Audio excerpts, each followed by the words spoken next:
ভারী বৃষ্টিতে কক্সবাজারের উখিয়া রোহিঙ্গা ক্যাম্পে পাহাড় ধসে 10 জনের মৃত্যু হয়েছে। তাদের মধ্যে 7 জনই রোহিঙ্গা নাগরিক।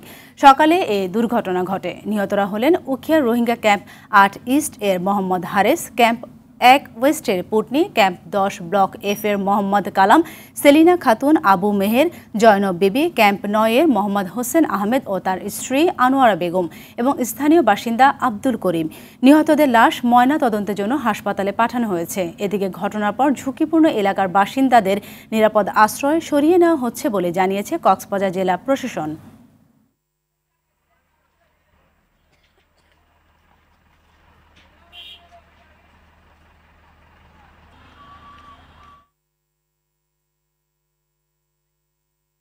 দর্শক, এই বিষয়ে আরো জানাতে কক্সবাজার থেকে যুক্ত হচ্ছেন সহকর্মী সাইফুর রহিম শাহিন।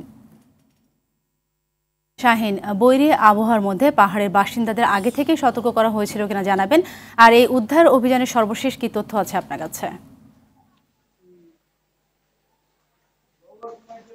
হ্যাঁ, সাথে ওই যে উখিয়ার যে ঘটনাস্থল 8 নম্বর ক্যাম্পে দুপুর 1টার দিকে স্থানীয় প্রশাসন এখানে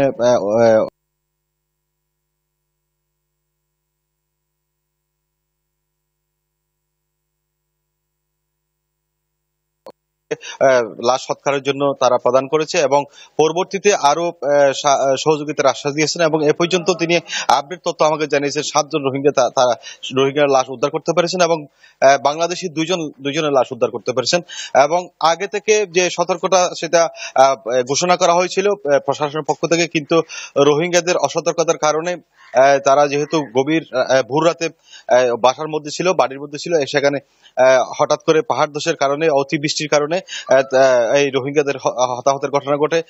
তিনি উপজেলা নির্বাচন আমাকে জানিয়েছেন 10 নম্বর ক্যাম্পে আরেকজন আহত হয়েছে এবং তার অবস্থাও আশঙ্কাজনক, তাকেও হাসপাতালে প্রেরণ করা হয়েছে এবং বিভিন্ন রোহিঙ্গা ক্যাম্পের বিভিন্ন শেডে একই অবস্থা, ঝুঁকিপূর্ণ অবস্থা, যে পাহাড় ধসের যে কোনো মুহূর্তে আরো প্রাণহানির আশঙ্কা তারা করেছেন এবং তাদের রোহিঙ্গাদের যে ঝুঁকিপূর্ণ স্থান যারা বসবাস করছেন তাদেরকে সেখান থেকে সরিয়ে নেওয়ার প্রক্রিয়াটা চালাচ্ছেন বলে আমাকে উপজেলা নির্বাহী কর্মকর্তা জানিয়েছেন। এ পর্যন্ত মোটামুটি প্রশাসন স্থানীয়ভাবে তাদেরকে সহযোগিতা করছে এবং রোহিঙ্গাদের সেখান থেকে সরিয়ে নিচ্ছেন এবং পরবর্তীতে তারা আপডেট আমাকে জানাবেন বলে জানিয়েছে।